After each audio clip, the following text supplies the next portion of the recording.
I'm Karen Milbourne, Senior Curator at the Smithsonian National Museum of African Art. Thank you for joining us for this program and all the extraordinary insights shared since Thursday.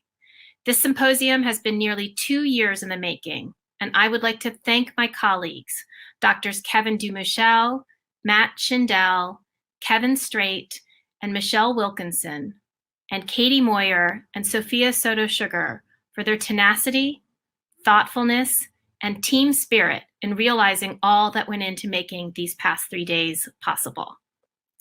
Before we begin our final keynote, I wish to acknowledge that I am speaking from the ancestral lands of the Nacotchtank, also known as the Anacostan, and Piscataway communities who cared for this region for millennia, until the land was taken by white settlers.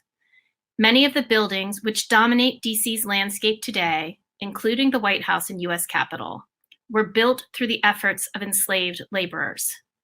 Indeed, the stone used in the original Smithsonian building, also known as the castle, was likely quarried by skilled laborers of color, considered at the time to be the property of the wife and the grandson of America's first president, George Washington. To imagine our best future, we must reckon with our brutal past. It is this unflinching and brilliant creativity to imagine new futures with which we will conclude this symposium. And you are getting a bit of a preview into this with the stunning slideshow of works by our keynotes. It is my distinct pleasure to introduce Phoebe Boswell, Nora Chipaumire, and Isolde Brielmaier, who will delve into how creative space is conceived and expressed and explore the intersections of dance and the visual arts and their critical importance to our shared future. Phoebe Boswell is a multimedia artist and filmmaker based in London whose embodied and responsive approach can currently be viewed in her lyric installation, Do We Muse on the Sky or Remember the Sea, at the Contemporary Arts Center for Prospect, New Orleans. Nora Chipaumire joins us from Harare, Zimbabwe, where it is past her bedtime, and we are exceedingly grateful for her willingness to stay up for us. Renowned for her choreography and performances which challenge gendered and racialized stereotypes, the physicality and intimacy of Nora's practice resonate powerfully with Phoebe's, although this will be the first time the two will engage in a public talk together. Guiding this robust conversation will be Isolde Brielmaier, a rigorous scholar, curator, and former dancer, who skillfully thinks across media, place, and perspective. We are honored to have her. The conversation will last for 30 to 40 minutes, and then we will open up to the audience for questions.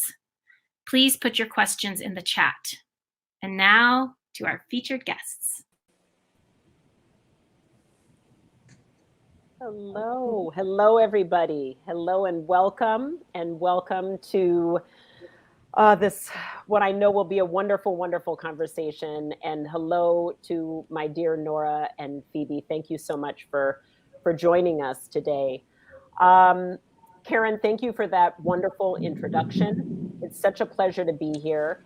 And I'm really looking forward to discussing the theme, which falls under the umbrella of Black futures, past, present, and potential, but really is a series of explorations on the ever-expanding reach and diverse manifestations of Black futurist thought across time and space. More specifically, I think today we're going to take a look at the experiential, wonderfully impactful work of both Phoebe and Nora as artists and as visionary women. And I'd really like to explore their creative output as it relates to particular themes and ideas. And I think Karen touched on some of those. I think it's fairly safe to say that ultimately it's individual people and in particular bodies that will propel our future. So I'm really excited to hear from both of you, Phoebe and Nora, hear your thoughts on topics such as embodied expression, movement, dance. Nora, I know you and I haven't even talked about the kind of deep history of dance for both of us. And of course, creativity. And of course, you know I'm going to ask both of you what each of you thinks, hopes, believes that the future might hold. So just excited to dive right in. I wanted to start with a question for both of you. And I'll, perhaps, Phoebe, maybe you could grab it first and then pass it to Nora. How have ideas of personhood and personal space been conceived of and expressed throughout each of your artistic practices? Because so much of your work is really grounded in the individual and the person that each of you are, and then extends outward to the collective. Thank you for that. That slideshow was sick. I loved it. That was so nice. It was amazing. I'm so glad you brought that. It was incredible. I think that was Giuliano who's Thank you, Giuliano. That was so nice. Was incredible. Yeah. So yeah, personhood. So for me, art has always been like this way of trying to figure out who I am in the world. I've always drawn people. I've always been like fascinated by other people's stories and how other people kind of navigate their sense of self, their kind of safety valves and kind of ritual practices. And so art making for me has been this way of creating a place for myself. I know James Baldwin said, the place I'll fit, what's the phrase, what's the quote? The place that now I've forgotten the quote. Well, he speaks so much about the self, yeah, right? and a sense of alienation and embodiment. The place that I'll exist the place that I fit will not exist until I make it. And I think that for me, that's what art making is. I think it's a massive honor and a privilege to be able to do that through an embodied practice of, saying this is how I feel, this is who I am, this is what pains me, this is what gives me joy, and then seeing that reflected in other people experiencing the work and seeing themselves in it as well. The audience is extremely important in my work. There's a moment where I deliver it into a gallery space or wherever it is, and then it kind of stops being mine. It also exists in how I gather in the process of making work. Usually the things I do take quite a long time and involve other people's personhoods and yeah, I don't know. Have I answered your question? Absolutely. And I think you also, and I want to go to Nora, but there are a couple of things that really jump out at me. I mean, I do have some questions for both of you about audience, because I think for both of you, in order, and I hope that you'll agree, but in order for your work to really exist, I think as each of you envision it, it necessitates an audience. It necessitates, direct engagement with the people for whom you're sort of presenting, or sort of in Nora's case, performing and enacting and reenacting. Nora, thoughts from you on this notion of sort of personhood and personal space and the way that is forms at least a part of the core of your work? Yeah, hello. Hello, America. Hello, Nora. Hello.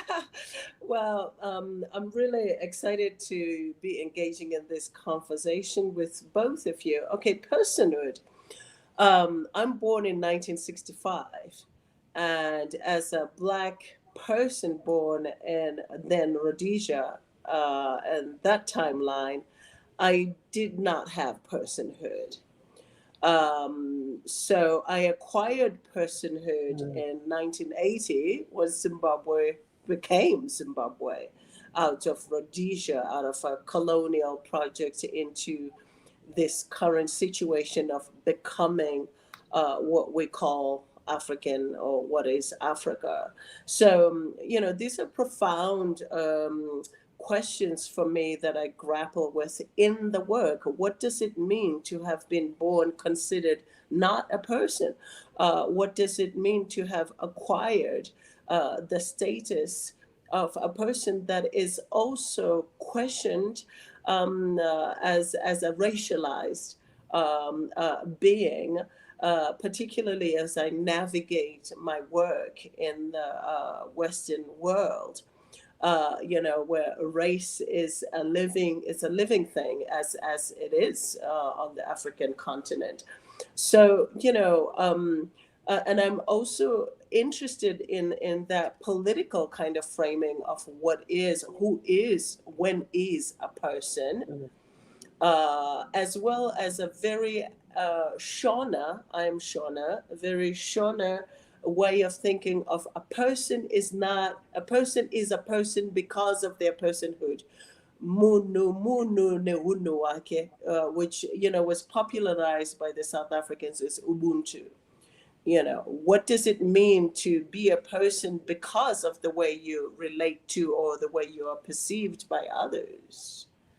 So these are constant navigations, constant provocations that I'm dealing with in my work, and including the fact that a gendered person too, so if I may just tag that on to the question of the public. I have many, there are many publics that I'm thinking of. Of course, there are the humans in the space of the live event. That's a constituency as far as I'm concerned. They're there because they want to be there. So they've already voted for me. And they are willing to participate in all manner of discussions that may unfold, friendly, confrontational, or otherwise. And then there's also an unseen public with which I live with, my ancestral others. So that's a public that I consider to be very, very primal to who I'm speaking to, even though they are not seen as such. So, I could go on, but I think that's kind of, a way for me to start discussing this rather important questions. Yeah, no, it's a great point of entry. And I think, I think it's probably really important for the three of us, and I know we did this backstage, quote unquote, to really speak in pluralities, right? Audiences, personhoods, publics, as you're saying, Nora, incredibly important. There's also sort of the accidental public, right? That might stumble on Nora's work or Phoebe's work without expecting it, and really, that has a very different kind of resonance and impact. And Nora, I was really struck too with and very moved by the way in which you framed personhood in relationship to the world around us, in relationship to systems and structures of power, right? Those into which we are born, those into which we grow up, and those right now with which we contend, both on the African continent in its myriad of countries and cultures, as well as on this side of the Atlantic in the U.S. And it really begs the question, and maybe we'll loop back to it, but is that just par for the course? Do we define ourselves as humans, as racialized bodies, as gendered bodies, as people, right? Always in relationship, right, to something else? Or is it possible for this notion of personhood, this is rhetorical, I can already see Nora ticking away, to sort of emerge from within on its own? I want to go back, and Nora, I'm going to come back to that question with regards to one of your earlier films, your work that's one of my absolute favorites. But Phoebe, you talked about the notion of personhood, the notion of kind of a sense of self. And there was a quote that I pulled, and it's a very simple one, in which you said, I've always had a fragile understanding of the definition of home, right? And when I think of home, we're talking about perhaps a location or space, but I also, and perhaps you and Nora would agree, also think of home as feeling at home in oneself, feeling grounded, feeling a sense of, specificity of place where I'm standing, but also within myself. So I'm sort of wondering how your own personal experience in terms of your background, migration, diaspora, ideas of transience, kind of and obviously this loops back, right, to your sense of self, identity, and roots, but sort of thinking about how that plays out in your work, and also whether there are certain sort of entanglements and contradictions and uncertainties. And I have a feeling I have a sense of the answer because I've been following both of your work now for several years. But I'm wondering if you can kind of talk a little bit about kind of working through some of those things as well. Yeah, absolutely. So I was born in Kenya. My mother's Kikuyu. My father's family were British settlers. They settled in Kenya 3 generations before him. And so I come from this very kind of contested space. I exist within a very contested space. When they came together, it was after independence, but like it was still, you know, neither side were particularly happy about it. And we moved away. They moved us away when I was 2, I think, mainly so that, you know, we didn't have to kind of figure out where we existed in the Kenyan kind of social landscape, I guess. We left and we moved to the Middle East, and we grew up as expatriates. And we were, I use the word expatriates very clearly because it was an economic, you know, there was the privilege of an economic lifestyle there, which gave me a certain sense of freedom. I think when I think generationally, I think my parents, in coming together, they assumed that just by having us babies, we would be the new world. You know, we would be this embodiment of what they wanted for the world.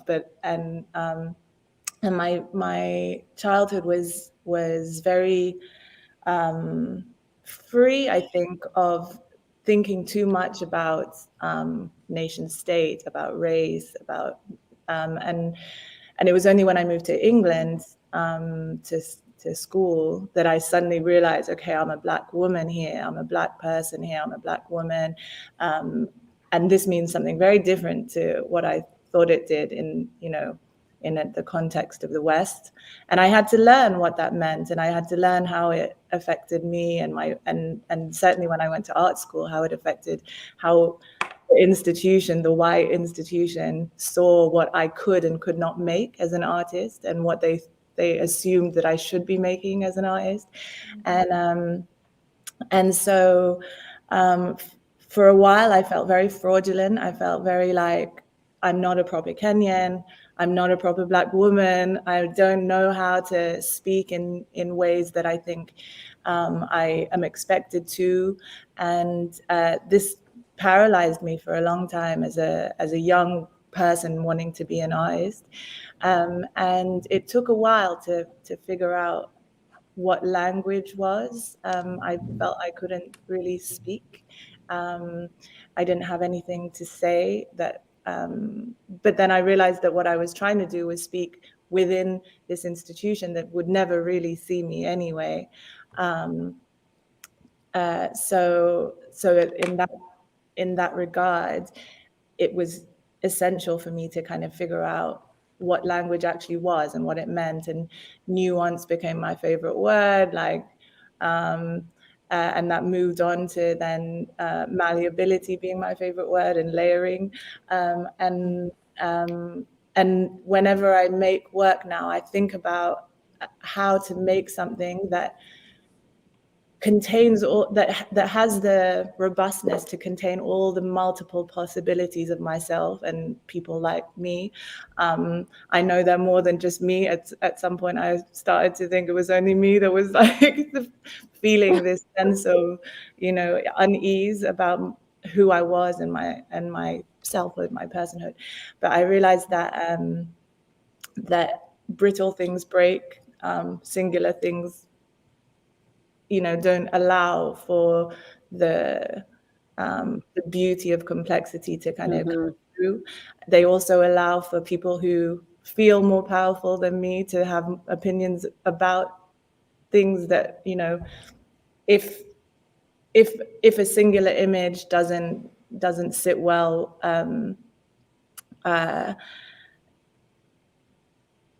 it creates a tension that at first I used to kind of really worry about and battle with. But now I see it more as you meet the work where it is. Mm-hmm. I will give you multiple ways to come into the work, and you can only come as yourself. I no longer care if you get it or not. You'll get it to a certain extent, and yeah, I realized how powerful it was to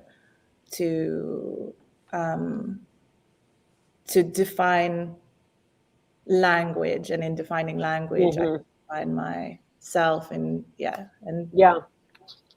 I mean, language is so powerful, right? Because that's what allows us to grapple with and generate meaning. I mean, without language, right? And by language, I mean, it can be the spoken word. I think in Nora's case, and in my case, just as a former dancer, you know, it can be the body as well, and the way in which the body is able to kind of tell stories and generate meaning. And the other thing I will say, as a half Ugandan, half Austrian, Phoebe, and probably Nora relates to this too, there's so much power in mystery. You know, when you stop caring about what certain folks begin to kind of think about your work, and you just put it out there, and, you know, if people are scratching their head, so be it. There's a lot of power in mystery. And I quote, that's a direct quote from my father. Nora, he's always used to tell me that, right? Because I always got the question of, well, what are you? And, you know, I would sort of look and like, well, I'm a woman or a young girl, and I'm Black, and I mean, what does that even mean? And he used to tell me there's power in mystery. Let people grapple with that question. So speaking, Nora, I want to so one of my favorite works of yours is this really profound film in 2008, Nora, right? In which you sort of explored so many ideas. I mean, migration, diaspora, your use of visuals and dance and sound. I mean, I'm wondering, Nora, if you can share a little bit about, and you alluded to this in your first kind of answer, but thinking about culture, society, your own experiences, right? And identity, but that's such a broad term. Let's just think about it in terms of experiences, how that comes into play. I mean, I have my own ideas about the film, but then also how you've carried some of your explorations forward into your more recent work.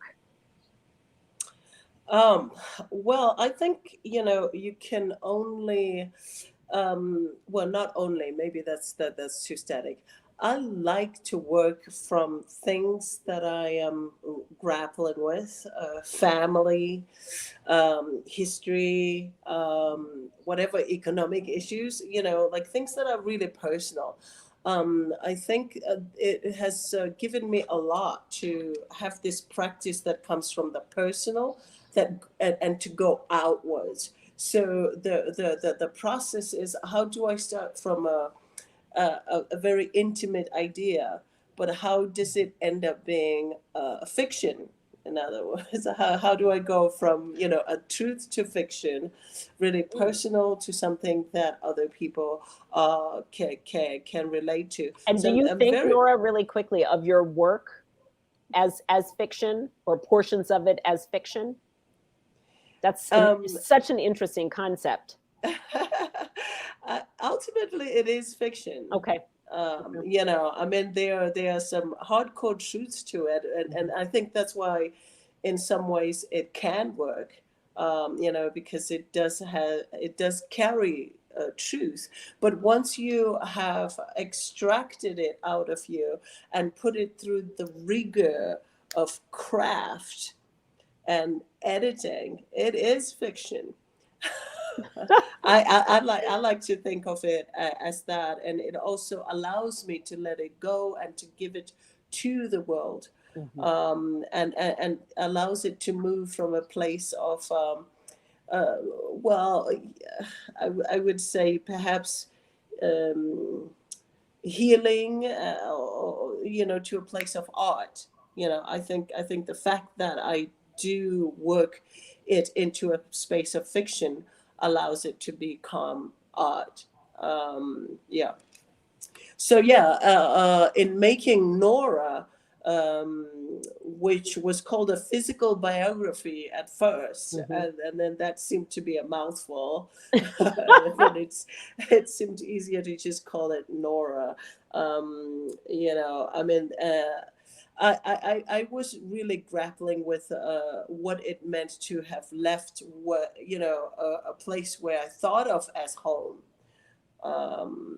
You know, and kind of creating another space for myself outside of the known, and questioning the relationship with the land that I grew up in, and what it meant, what it held for me, and maybe ways to let go also of some of the restrictions that home can hold. I feel like I'm going all over the place with this answer, but you know, to create image, to compose an image, to construct an image, was part of the desire there, and perhaps I can now, you know, looking back, say, you know, we can remake ourselves.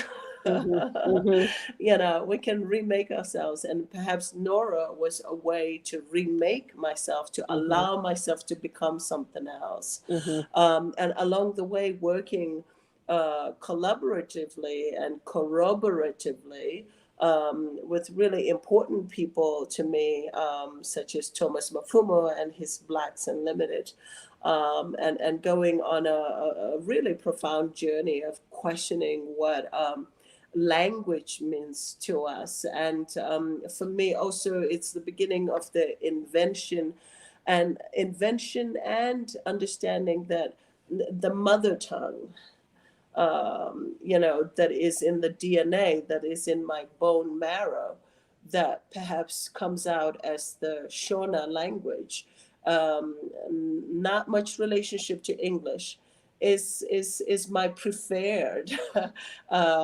gesture, you know, and that means it resonates to me and allows me to speak, you know, to more other native Shona speakers, to non-native speakers, to ancestral spaces, to I'm very much keen on this language that speaks to God, you know, that God of Nehanda, let's say.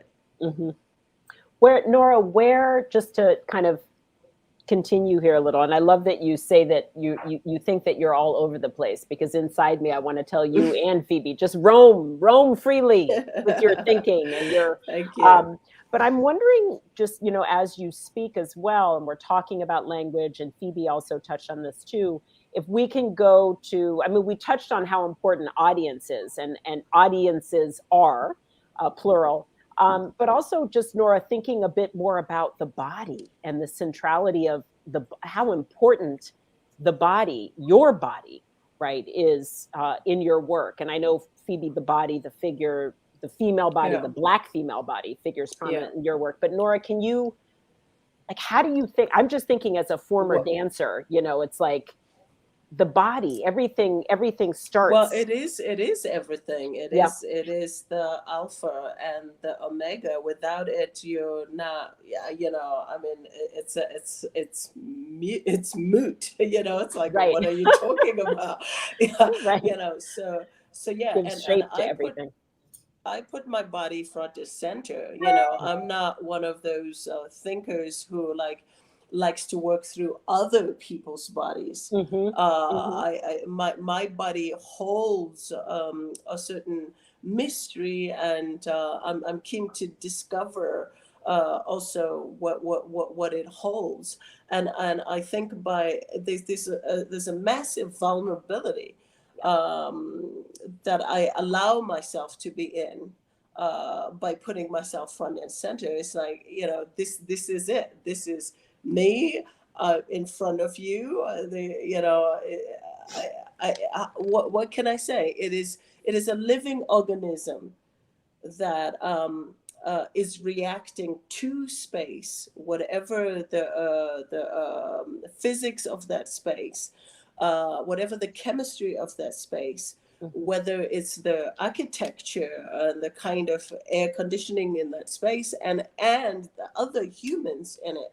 You know, so I can only come to the world as an animist thinker, you know, so that my physical body in relationship to another living organism, this is the work. Something is happening. It's like photosynthesis or some. But you know, I plant my feet. I get food from the earth. I extend my hands, and energy exudes out, and it touches somebody. And somebody is breathing, and I am inhaling that breath too. And so we are exchanging energy, which is a life force. So the body is this life force that I think really makes everything super focused and vital. You know, the whole ecology. You know, I'm usually making lots of jokes about, you know, the climate folks and who want to save everything in Africa except the human.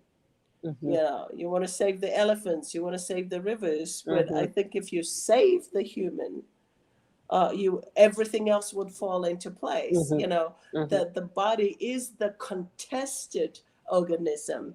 This is the whole project with the encounter between the northern hemisphere and the south. This is the black body is the contested organism. So by putting it front and center and making it be me, I'm continuing that conversation.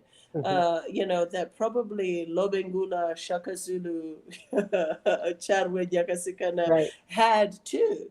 You know, in confrontation, in relationship to to others.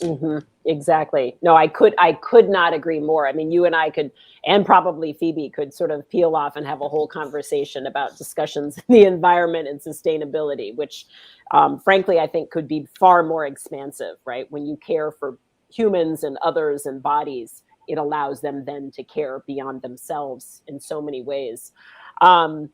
Phoebe, I mean, you know, it was again, and both you and Nora, and I agree that slideshow in the beginning was really incredibly powerful. And when I look at your work and conversation, just visually, you know, with Nora's, there's so much overlap in these threads that sort of run through. And I'm thinking really about the body, that installation that you did with all of the women, right, which was just wonderful. And then all of a sudden the I don't know what we call them, the blind, I call them sort of blindfolds almost, you know, sort of appeared on various parts of their body all around. Can you talk a bit about the way in which you think about the body, and in particular the Black female body? I know I've heard you speak, and I've around sort of the ways in which it's commodified and objectified, and how you kind of attempt in so many ways to flip the script on that and create these really empowered spaces for your beings. Yeah, so I work a lot. I invite a lot of people into my work. I invite a lot of people's bodies into my work. It's always about spaces of care and spaces of generosity and spaces of communal like healing. I think I've changed a little bit in my kind of way of thinking about these things. At the beginning, before, like when I made Mutumia, which is that installation of these women who insist themselves onto this kind of very white, very male-dominated space of the art gallery, and then there's like this sound, this interactive sound that enables all of these women's voices to be heard. And when I was making that work, it was very much about pushing against and pushing, you know, we need to insist ourselves, and we need to claim space, and we need to, and I still do believe that, but I think what I'm more interested in now is not acting from a place of lack. Like, I'm very conscious now that that I don't want to be doing things to to speak to something that doesn't see me. So I'm not interested really anymore in claiming space that doesn't belong to me. I'm just interested in, if I have a space, I will do the most loving thing I can possibly do for the people who I love in that space. And I think there's a slight difference, but it's a really tangible difference in the way I'm going towards making work.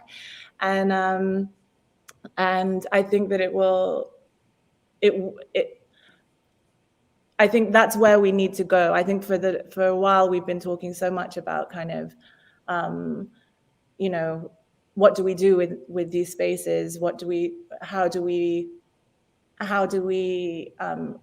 right the wrongs that exist in the structures that we, you know, are forced to live within? And I think that now, yeah, like I'm just like, I just want you to come in and feel completely loved and completely energized. And then I was thinking about the body, like how I sometimes use my own body and bring my own body in. And I was thinking about what Nora was saying about fictions and whether it becomes a fiction. And whenever I use my body as opposed to inviting people in, it's always to do with some kind of like figuring out ideas of safety within a situation that I can't control. You know, thinking about trauma or moments in my life where I felt uncared for or unsafe, and I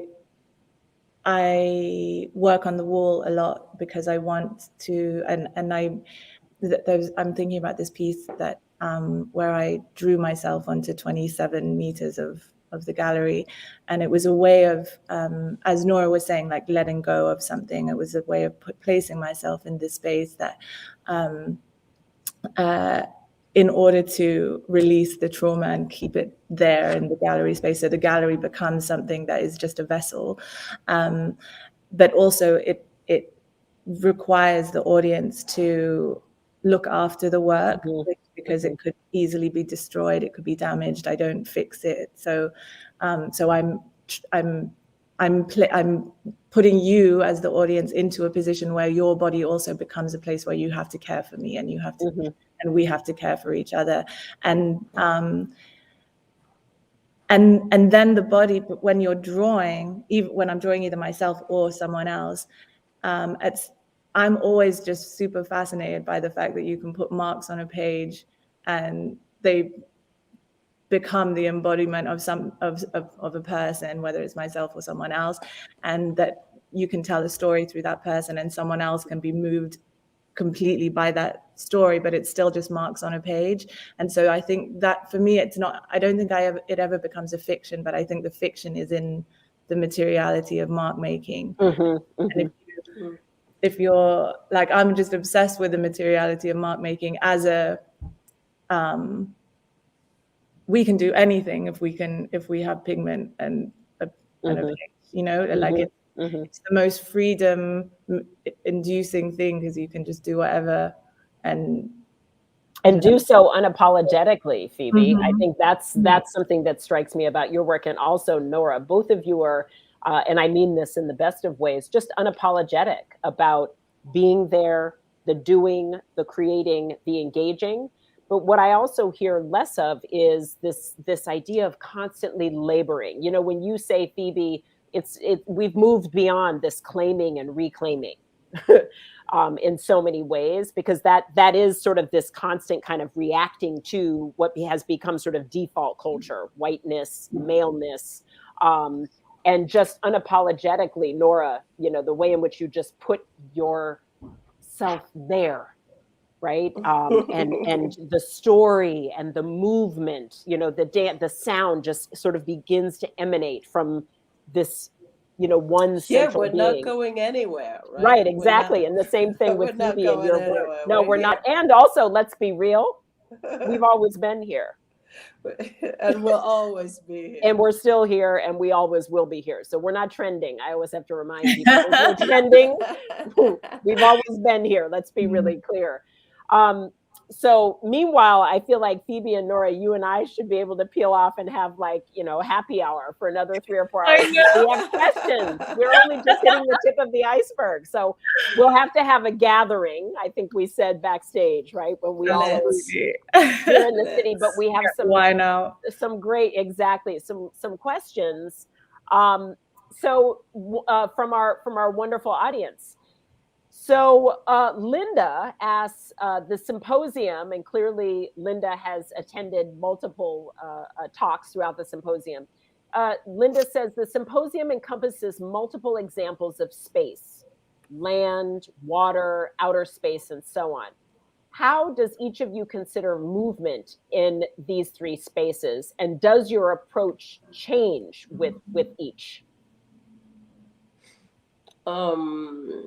No, the body is both land, air, water. Right. Inside of the body and outside of the body. And to be able to see, I feel that a body in space, how do you know? How do you understand the space? Because of the body makes you understand the space you're in, and the density of the space, which is also water. Air is water. The way in which you approach this space. I'm constantly aware that none of these elements are separate from each other. And I think some of the greatest performers on this earth understand that all these elements are also what we call the human body. Yeah, no, I can see that, Nora. No matter what space or environment we're sort of thinking about. Phoebe, do you have any thoughts there?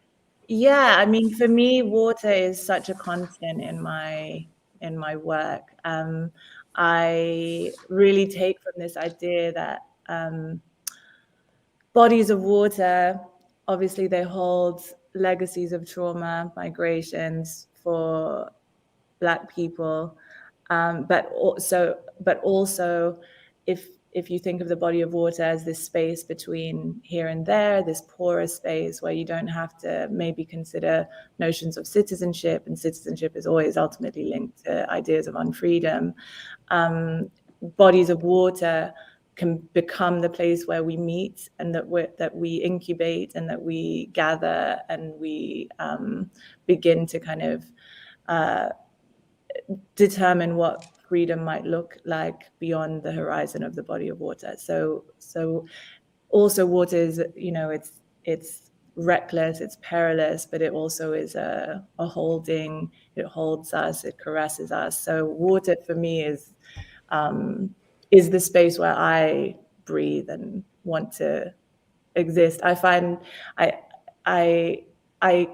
I consider water much more than I consider earth. And I think that that's probably because I don't feel myself in a place on earth. Like I don't feel rooted to anywhere. So it's difficult for me to, so water becomes like the place where I can, it doesn't matter that I'm rootless, because I can There's just a sense of sort of freedom and free flowingness and meander. Yep. That makes complete sense. Another question that we have from Reese, and I have a feeling that both Phoebe and Nora, you in particular, have plenty to say on the subject, because I know how collaborative, Nora, your work is. Reese asks, your work centers on the self. Can you speak about how you make space when you work in collaboration? Well, the others make the self. Exactly. The self is also the others. You are a person because of the way others see you, or the way others understand you. This whole concept of personhood that we started off with,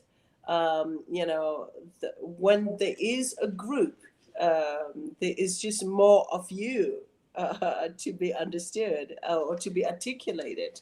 The others allow you to articulate yourself even better. So you do need the others, and I am a deep believer that the others in my work are incredible.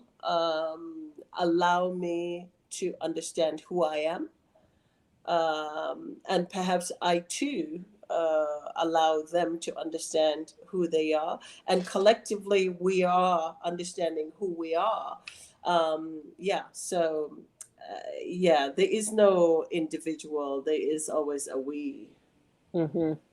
And so much of what you do, Nora, involves so many, right? The sort of interactions with the contributions of the engagement, the conversation, completely with research, from the research to the ultimate whatever sharing with others, like say the publics, the performers in between. It's all about the we. I'm really very committed to us. Yep, makes sense. Phoebe, you have a question specifically directed at you. David, who says hello from the UK, has a question for you, and that is, can work and artwork be a training of self? And I think, to elaborate, he says, to begin to come together with those who are other than us by concentrating on and caring about them with intense looking, sensing, and at the same time reducing the existing self. Thoughts there, Phoebe? I think, I think that connects very strongly with the idea of collaboration, because with my work, I often invite multiple people in. I provoke people to contribute either a voice or a way they see themselves into the work. And every time I'm always astonished by how many people say yes, firstly, and then how expanded I am every time someone adds something to the work. And then it becomes like the whole is so much bigger than the sum of the parts, because every part is amazing. But when you layer everyone's contribution into the work, and the work becomes just a vessel for the holding of all of these multiple perspectives and multiple personhoods, it definitely does make me understand the work in a different way, makes me understand myself in a different way and in a new way. Recently, for the Prospect project in New Orleans, I collaborated with a jazz musician, J.D. Allen, and and I wanted to, because the piece was about freedom, and obviously jazz is so much to do with freedom and improvisation,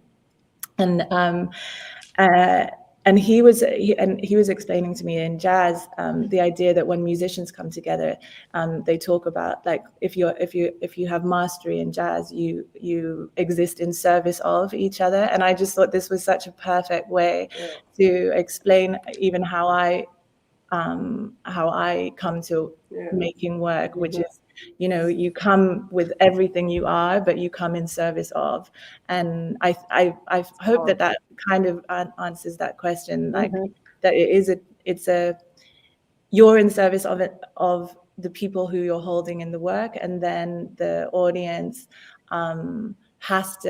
they have no choice but to bring themselves and to be equally expanded, because there's the audience then kind of exists in the kind of crevices between each entanglement. So and powerful. In that sense, whoever meets the work has to find themselves there, whether they, like I remember the piece, the Mutumia, the Army of Women. I remember the first time I showed it was in Geneva, and this kind of elderly white man came afterwards and was like, I was so uncomfortable in that space. Like, why did you make it so uncomfortable? And I was like, maybe that's just who you are right now, and it's not my fault. And Right. it's not in an uncomfortable space. But if that's how you meet it, then you know. And that's part, actually, Phoebe, of being in the service of. It's Exactly. not always pleasant, right? And that's okay. But that's, yeah, I mean, anyone who knows me will always hear me, always knows that I say, you know, it's about really getting comfortable with the discomfort, because that's how we end up pushing through and affecting change. Okay, I have one big, not a lightning round, but one big question, but I am going to take one more question from the audience from my home country of Uganda, Ujambo Aliotia Haman, who is visiting with us from Uganda. Says, I was wondering about the notion of fiction and nonfiction, and how each of you initiates space where sort of alien or foreign bodies become part or co-creators of the process or your work. Any thoughts? I am not 200% sure that I understand foreign, alien, like. Well, I think the question has to do with the notion of fiction and nonfiction, and how, let's see, what is the necessity of transforming or activating space into ritualistic ideology or performance or performative, the performative. It sounds like Haman is interested in this notion of fiction and nonfiction, and the way in which that plays out for each of you in space, where you're either, I mean, we've spoken a lot about how each of you utilizes your own body, and Haman, forgive me if I'm misunderstanding, but also what happens with the insertion of bodies outside of yourself. Does that resonate? Oh, okay. Yeah. Well, I mean, attempt. I don't say I fully understood, but you know, the other bodies who are performers are kind of what can I say? I like to say we're a band of thieves. You know, we have an understanding that we're there to rob a bank, say. I love it. You said it live, Nora. Yes. And each of us has a task. Maybe someone drives the getaway car.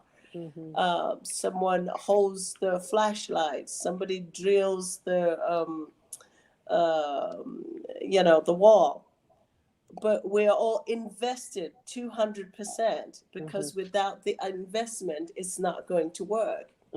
And we all accept the risk of either the success or the failure of this being togetherness, corroborating towards this end. And everybody is in the space with their ancestral spirit, with their intelligence, with the wealth of experience they have gathered up to that point. And so, yeah,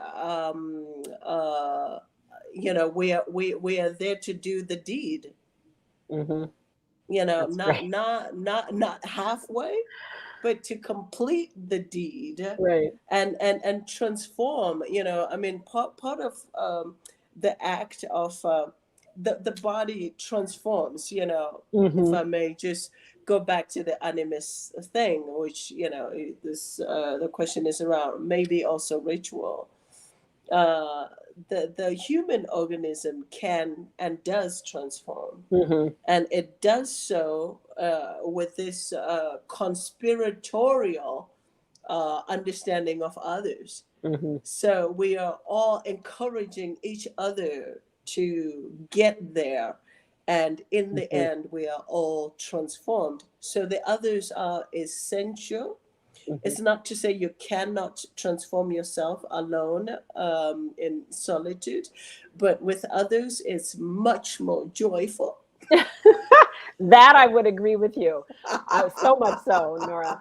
On that note, I just want to take 1 minute, and I want each of you, if you can, to give just 2 or 3 sentences. Phoebe, I'm going to start with you. Your thoughts on the critical importance of art and creativity to our shared futures, as we speak in plural. Okay, so I think that human beings we're naturally inclined to deep suggestion, and art making to me is a navigation of deep suggestion. Like, it's illusionary and it's beautiful and it's spiritual and it's religious in its way, and I completely believe that it's transformative and empowering. And I think that generationally, like, I'm super excited about young artists, because I think that there's a different attitude that's coming through in young artists who, like, definitely, like, they care less, I think, about the systems that we are all stuck in, and they will do more to dismantle them. And kids are incredible. Kids who come through art are incredible. And that's very hopeful, Phoebe. I love it. Completely. I fully agree with you. Yeah. And so art is super important. Art education is really important. Making sure that it's free for people who wouldn't be able to afford it otherwise, because that's the other thing, I think, is that in many places it's becoming something that's only for rich kids, and I think that needs to change. And that's great. That's really great. I believe wholeheartedly in it. That the arts are our future. Nora?